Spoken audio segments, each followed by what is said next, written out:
नमस्कार दर्शकों, doctor speak कार्यक्रम में आप सभी का बहुत बहुत स्वागत है। दर्शकों, इस कार्यक्रम के माध्यम से हम हर बार स्वास्थ्य से संबंधित नई नई जानकारी लेकर आते हैं। इस कड़ी में आज का हमारा चर्चा का विषय है कैंसर रोग कारण व निवारण। और इस विषय पर चर्चा करने के लिए हमारे स्टूडियो में मौजूद है कैंसर रोग विशेषज्ञ डॉक्टर रवि जायसवाल जी। डॉक्टर रवि जायसवाल जी, आपका बहुत बहुत स्वागत है। दर्शकों, इससे पहले कि चर्चा शुरू हो जाए, हम आपको टोल फ्री नंबर बता दें। हमारा टोल फ्री नंबर है 1800-233-9418। एक बार हम फिर से दोहरा दें, 1800-233-9418। दर्शकों, इस नंबर पर कॉल करके आप अपना सवाल हमारे डॉक्टर साहब से पूछ सकते हैं। डॉक्टर साहब, आपसे मेरा पहला प्रश्न है, कैंसर क्या है? नमस्कार दर्शकों।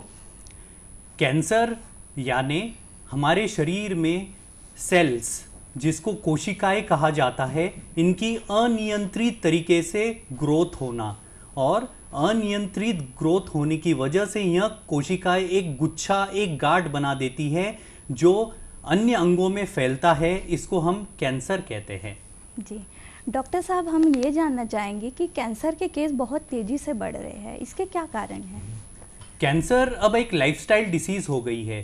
पहले ऐसा माना जाता था कि केवल धूम्रपान करने से, तंबाकू का सेवन करने से, अल्कोहल लेने से कैंसर होता है। लेकिन रिसर्च से हमको ये पता चल रहा है कि लाइफस्टाइल में बदलाव, जैसे फैटी फूड का अत्यधिक सेवन करना, जी, फल फूल कम खाना, जी, वजन ज़्यादा होना, मोटापा ज़्यादा होना, वायरल इन्फेक्शन जैसे human papilloma virus, bacterial infection जैसे H pylori, hepatitis B virus, इसके अलावा जेनेटिक कारण, अनुवांशिक कारण, इन सारी वजहों की वजह से कैंसर अब ज़्यादा पाया जा रहा है। दूसरा कारण है रेडिएशन, पोल्यूशन।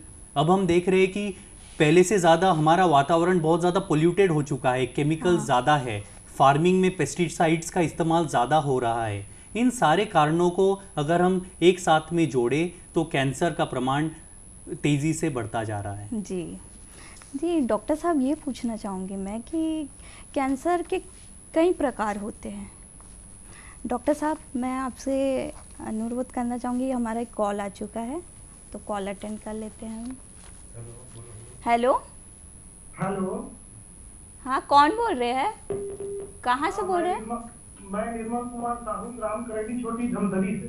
जी नमस्कार, अपना सवाल पूछिए डॉक्टर साहब से। डॉक्टर साहब नमस्कार। नमस्कार। मेरा सवाल ये था सर कि हमारे छत्तीसगढ़ में कैंसर के बहुत मरीज मिल रहे हैं आज के डेट में, तो इनके कारण क्या है? और मेरा दूसरा सवाल यह है कि हम जैसे किसी को कैंसर हो जाए या कोई कैंसर रोगी है, तो उसका किस तरह का रहन सहन, किस तरह का खान पान हो? कैंसर के कारण बढ़ने के छत्तीसगढ़ में कॉमन कॉजेस है हमारे फार्मर्स में पेस्टिसाइड का ज़्यादा इस्तेमाल होना। तो फार्मिंग में पेस्टिसाइड ज़्यादा होने की वजह से कैंसर ज़्यादा पाया जा रहा है। इसके अलावा जो छत्तीसगढ़ के यंगस्टर्स है, यहाँ पे धूम्रपान बहुत सामान्य है, एक फैशन माना जा रहा है। तंबाकू का सेवन करना, चाहे वो गुटखा हो और इत्यादि तंबाकू के प्रकार है, पान है। इसके अलावा शराब का ज़्यादा सेवन करना, फ्रूट्स का कम खाना, नॉन वेजिटेरियन फूड का ज़्यादा इस्तेमाल करना, इससे मोटापा बढ़ता है, फिज़िकल एक्टिविटी हमारी कम है। इसकी वजह से कैंसर ज़्यादा पाया जा रहा है। और इसको कंट्रोल करने के लिए पहले तो हमको एडिक्शंस को हमारे कंट्रोल करना है। बैलेंस डाइट लेना बहुत ज़रूरी है। अगर आप पूछते हैं कि क्या खाना चाहिए, तो हमको रोटी, सब्ज़ी, दाल, चावल नियमित रूप से, और शाम में इवनिंग टाइम में 1 या 2 फ्रूट्स, और रात में सोते समय 1 गिलास दूध, जो हमारे पूर्वज करते आते थे, वही लाइफस्टाइल को हमको फॉलो करना है। बाहर का खाना और फास्ट फूड, चीज़ी फूड, ये सब को हमको अवॉइड करना चाहिए। तो जितना हम बैलेंस्ड घरगुती खाना पीना खाएंगे और अपने स्वास्थ्य का ख्याल रखेंगे, 30 मिनट्स फिजिकल एक्सरसाइज, चाहे वो जिम हो, रनिंग हो, साइकिल चलाना हो, या घर में बैठकर योगा करना, मेडिटेशन करना हो, अगर हम एक बैलेंस लाइफस्टाइल को फॉलो करेंगे तो कैंसर के केसेस बहुत कम पाए जाएंगे। जी डॉक्टर साहब, हम जानना चाहेंगे कि कैंसर रोग जो है बहुत देरी से पता चलता है, ऐसा क्यों? कैंसर रोग देरी से इसीलिए पता चलता है क्योंकि अब हमारी महिलाओं को ले लीजिए। हाँ। अगर उनके स्तन में छोटी सी गांठ होती है तो झिझक करती है डॉक्टर के पास जाने के लिए। अगर वो पहले ही डॉक्टर के पास चली जाए अपनी छोटी सी गांठ या छोटे सिम्टम्स को लेकर, तो हम कैंसर को पहले स्टेज में, दूसरे स्टेज में पकड़ सकते हैं। लेकिन वो तब डॉक्टर के पास जाती है जब उनको बहुत ज़्यादा सांस लेने में दिक्कत होती है, बहुत ज़्यादा हड्डियों में दर्द होता है। तब तक ये कैंसर ऑलरेडी आपके फेफड़ों में, हड्डियों में फैल चुका होता है। तो हम डॉक्टर के पास जाने में झिझक करते हैं, ये एक कारण है। दूसरा कारण ये है कि जो हमारी ट्राइबल एरियाज़ है वहाँ पे महिलाओं में सर्वाइकल कैंसर कॉमन है। तो इसको एक आम जो पीरियोडिक महिलाओं में ब्लीडिंग होती है, 5 दिन की मेंस्ट्रुअल ब्लीडिंग होती है, इसको अगर 7 दिन या 10 दिन चलती है तो उनको तुरंत डॉक्टर के पास जाके एक अपनी एग्जामिनेशन कराना चाहिए, लेकिन महिलाएं ऐसा नहीं करती है। थर्ड, बहुत सारे जो पेरिफ्री में डॉक्टर्स हैं वो कैंसर, ये बीमारी को पकड़ नहीं पाते जल्दी से, कैंसर के लक्षण को पकड़ नहीं पाते हैं। इसके वजह से कैंसर हमको लेट पता चलता है, और कैंसर जब लेट पता चलता है तो बहुत बार वो हम उसको जड़ से नहीं मार सकते हैं। तो कैंसर को अगर हम पहले या दूसरी स्टेज में पकड़े तो 100% क्योर हो सकता है। इसमें गवर्नमेंट का भी रोल है कि हम बहुत ज़्यादा स्क्रीनिंग कैंप्स कंडक्ट करेंगे। जो लोग हम तक नहीं पहुंच सकते हैं, अगर हम उन तक जाके पहुंचे, अगर हम ऐसे ट्राइबल एरिया में जाके सेवाएं दें, वहाँ पे जाके स्क्रीनिंग कैंप्स कंडक्ट करें और वहाँ के मरीजों को जागरूक करें कि ऐसे सिम्टम्स होंगे तो प्लीज़ आप आए, टेस्ट करें, चेकअप करें, तो हम कैंसर को पहले दूसरे स्टेज में ज़्यादा पकड़ पाएंगे। जी डॉक्टर साहब, हमारे साथ एक कॉलर जुड़ चुके हैं, कॉल अटेंड कर लेते हैं। हेलो। हेलो, नमस्कार। नमस्कार। भैया। कौन बोल रहे हैं? मोहित राम साहू बोल रहा हूँ, बोल रहे हैं। जी, कहाँ से बोल रहे हैं? राजपुर मुंगेली। जी मुंगेली जी, अपना प्रश्न पूछिए डॉक्टर साहब से। ये कि मेरा हम दारू पिए से कैंसर होते या तंबाकू खाए से होते हैं? दोनों से कैंसर होता है। तंबाकू खाने से मुंह का कैंसर, जुबान का कैंसर, होठ का कैंसर, फेफड़ों का कैंसर हो सकता है। दारू पीने से लिवर का कैंसर, पेट का कैंसर, इसोफेगस का कैंसर हो सकता है। कृपया करके स्मोकिंग, अल्कोहल, तंबाकू का सेवन ना करें, यही आपके लिए ठीक है। जी, तो सेवन नहीं करना है हमें धूम्रपान, तंबाकू का।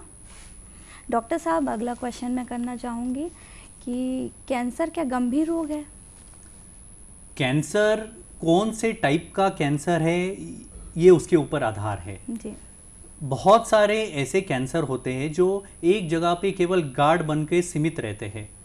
यह कैंसर गंभीर नहीं होता, ये एक सामान्य गार्ड की तरह है। अगर हम इसको ऑपरेशन करके निकाल दें तो मरीज अपना नॉर्मल लाइफ स्पैन जी सकता है। लेकिन अगर कैंसर कहाँ पे फैलता है या कैंसर का गुण ही अग्रेसिव माना जाता है, जो तेज़ी से बढ़ता है, तो यह कैंसर गंभीर है। इसको जल्द से जल्द ट्रीटमेंट की आवश्यकता है। और कैंसर की ट्रीटमेंट में ऑपरेशन, कीमोथेरेपी, रेडिएशन थेरेपी, ये सारी चीज़ों का इस्तेमाल होता है। लेकिन ये सब कुछ हमारी कैंसर की रिपोर्ट के ऊपर डिपेंड करता है कि कैंसर का गुण कैसा है, कैंसर की स्टेज कौन सी है और वो कहाँ कहाँ पे फैला है। जी, तो डॉक्टर साहब, कीमोथेरेपी से इसका इलाज संभव है? बहुत सारे ऐसे कैंसर होते हैं जो कीमो रेस्पॉन्सिव होते हैं।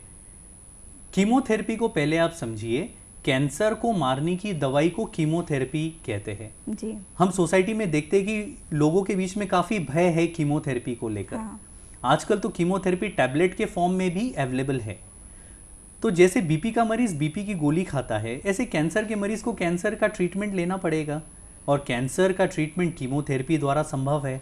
लेकिन ये वही कैंसर में संभव है जो कैंसर कीमो रेस्पॉन्सिव है, जैसे कि बच्चों में होने वाले ब्लड कैंसर। अब ब्लड कैंसर को तो आप ऑपरेशन नहीं करते हैं, वहाँ पे रेडिएशन का इस्तेमाल नहीं होता है, वहाँ पे हम कीमोथेरेपी का इस्तेमाल करते हैं।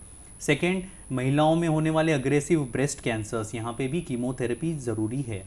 फेफड़ों के cancer, stomach cancer, oesophagus cancer, मुंह के कैंसर, ये हर जगहों पर कीमोथेरेपी का इस्तेमाल होता है। लेकिन ये डिपेंड करता है कि आपका कैंसर किस प्रकार का है, कहाँ कहाँ तक फैला है और हमारे ट्रीटमेंट का क्या गोल रहने वाला है।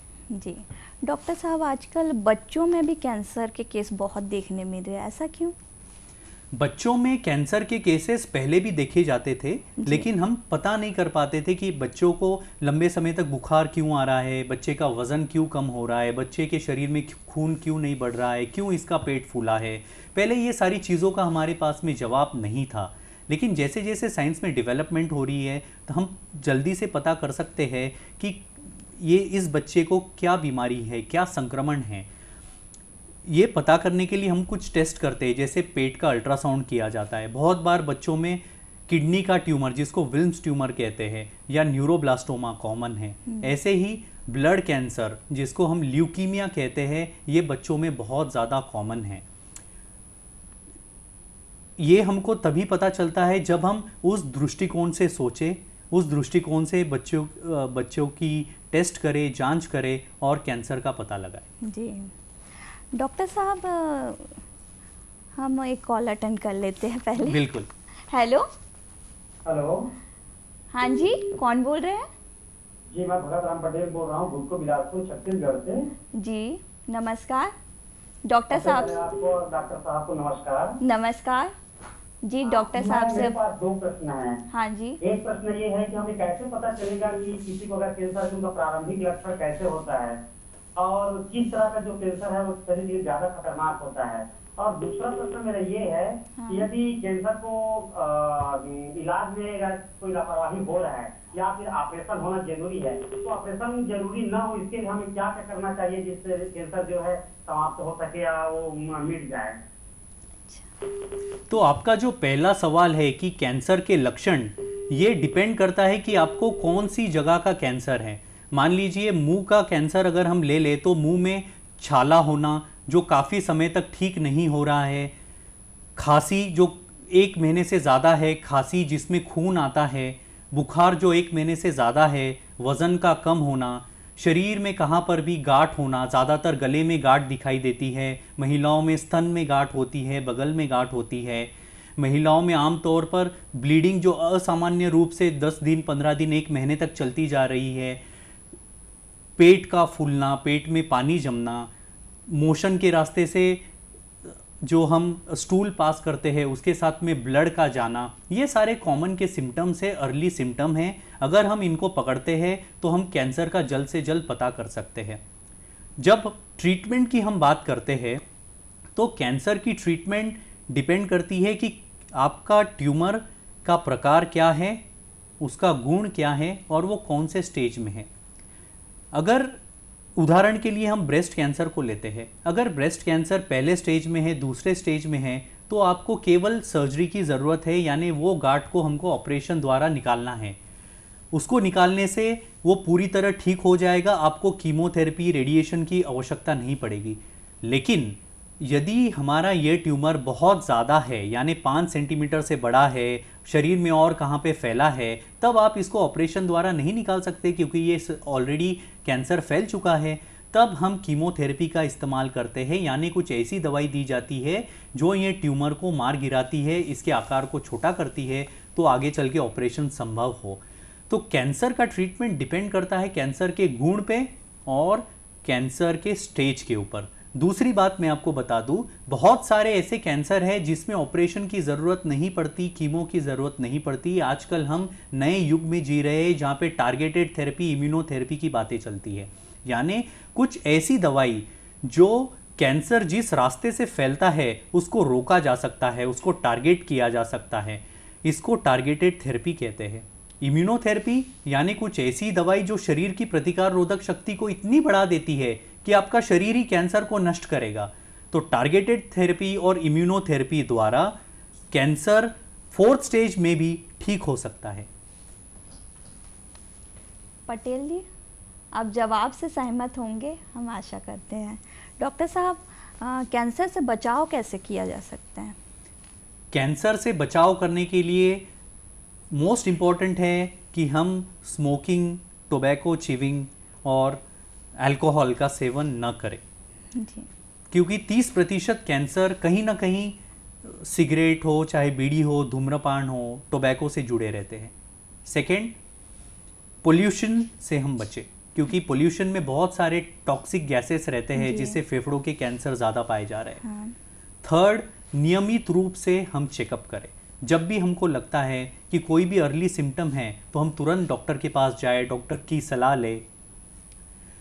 कुछ स्क्रीनिंग कैंप्स हैं, जैसे महिलाओं के लिए 50 ईयर्स के बाद में साल में एक बार स्तन का एक्सरे निकालना चाहिए, जिसको मैमोग्राफी कहते हैं।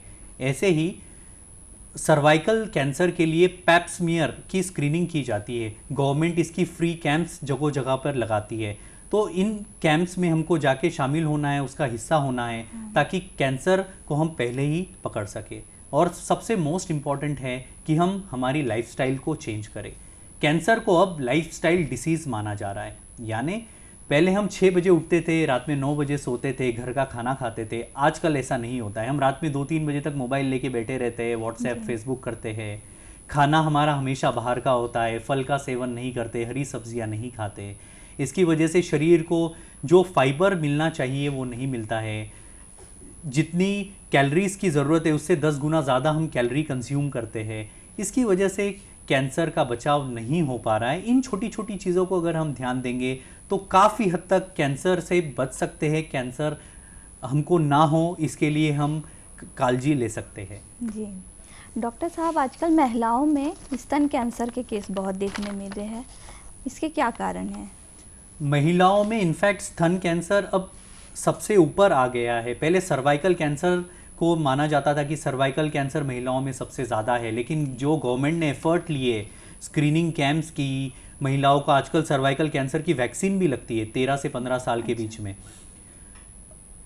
ब्रेस्ट कैंसर इसीलिए बढ़ रहा है क्योंकि हम ब्रेस्ट कैंसर को समझिए। ब्रेस्ट कैंसर ईस्ट्रोजन के प्रभाव में बढ़ता है। ईस्ट्रोजन एक हार्मोन है जो हमारे शरीर में महिलाओं में होता है। ये पर्टिकुलरली 15 से 50 ईयर्स के एज के बीच में ये सबसे ज़्यादा एक्टिव होता है। तो जो महिलाएं जिनकी देर से शादी होती है, जिनके बच्चे नहीं होते, इनमें ये हार्मोन काफ़ी ज़्यादा एक्टिव रहता है और ये हार्मोन के प्रभाव के कारण ब्रेस्ट कैंसर ज़्यादा पाया जाता है। इसके अलावा महिलाओं का वज़न ज़्यादा होना, फैटी फूड कंजम्पशन ज़्यादा होना, स्मोकिंग का कंजम्पशन और कुछ जेनेटिक कैंसर है जिसको हम ब्राका जीन कहते हैं। तो अगर आप में ब्राका जीन का म्यूटेशन है तो इन महिलाओं में ब्रेस्ट कैंसर के केसेस ज़्यादा पाए जाते हैं। जी डॉक्टर साहब, हमारे साथ एक कॉलर जुड़ चुके हैं। बिल्कुल। हेलो हेलो हेलो, हेलो, कौन बोल रहे हैं, कहाँ से बोल रहे हैं? हम झारखंड से बोल रहे हैं, प्रताप मंडल। जी जी, अपना सवाल पूछिए डॉक्टर साहब से। हम झारखंड से बोल रहे हैं, प्रताप मंडल।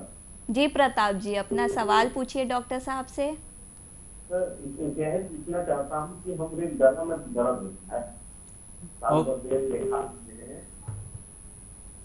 हमको लगता है घास फूस को खाए क्या, उसमें थोड़ा हमको कैंसर का डर लग रहा है कि है क्या उसमें।